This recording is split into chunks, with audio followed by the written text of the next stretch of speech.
Hello, everyone. Welcome to another episode of Erin's Book Club.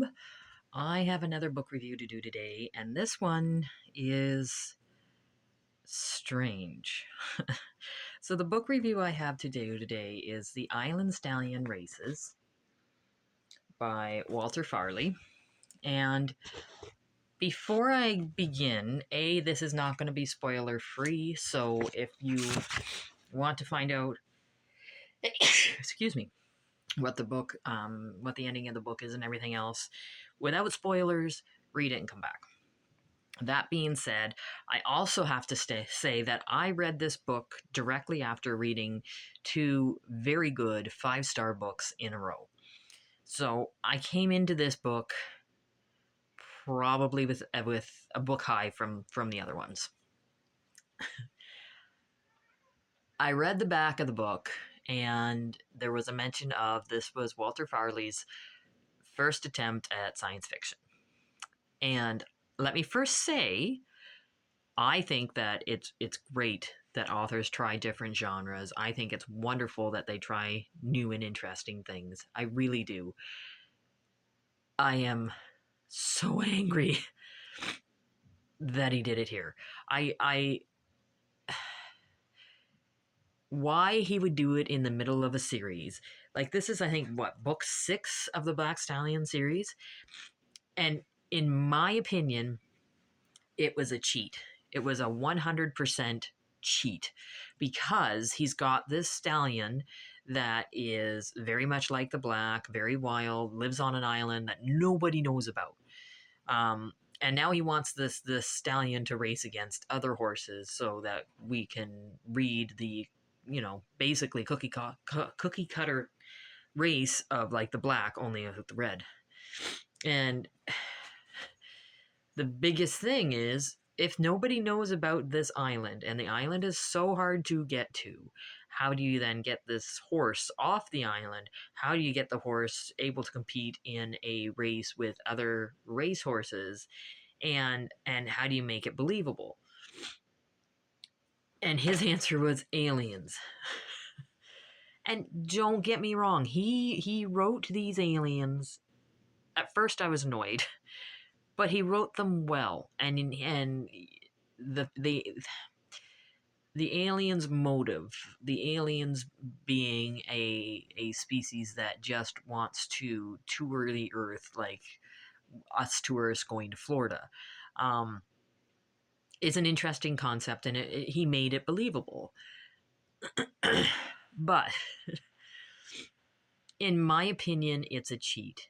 I think in this series, I have always been praising him about the reality of the horses that he writes about. That, yeah, okay, so these horses win races, it's not an easy race, and there's a lot of ramifications and maybe negative results for things that happen.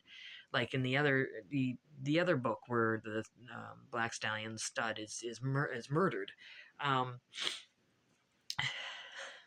So to have a series that starts like that, it being very realistic, and throw in aliens halfway through because you can't think of another way to get a horse off an island that nobody knows about and race against people, is cheating. It in just 100% cheating. And then at the end of all that, to be like, okay, so now we haven't even thought about, collecting purse money and what the reporters are going to do, and how are you going to keep this horse silent, or the island a secret. And he just throws it in as, well, they ran away from the reporters and went into the spaceship, and now the spaceship brought them back right to the island. And then he doesn't even follow through with all of that. The next chapter, he wakes up in the same position of the first chapter, where he has fallen asleep with a blade of grass in his mouth, and now he's playing with that being a dream, until his buddy reads about the horse in the newspaper. It's frustrating because the book is well written. The book is really well written. The story, if it was alone, if Flame was just off to the side, had nothing to do with the Black, nothing to do with the series, I wouldn't be as perturbed about it, because then the world would have aliens in it and it wouldn't be so out of it, right? Like it wouldn't be so out of the ordinary. But this is a world that was created on rock solid, you know, human habitation on the planet Earth, and nothing fanciful. And to make it aliens so that the horse can be brought out to race in front of everybody is cheating. Find another way to do it. It upset me so much. This book, okay, this book is what? Maybe 260 pages, and I started it February 3rd. It is now February 10th. I don't like this book. And it's very disappointing after reading 2 5-star books. It's cheating. And that's just my opinion. I am sure there's people who read this book and thought it was amazing. I wasn't one of them. And it's to the point where, like, I may not order the next one for a bit. I may take a break from Walter Farley. Anyway, sorry, the cats. I have a cat tree, and they're playing Simba. Anyway, thank you so much for letting me rant, and I will let you know when I have another book read. Thanks, guys.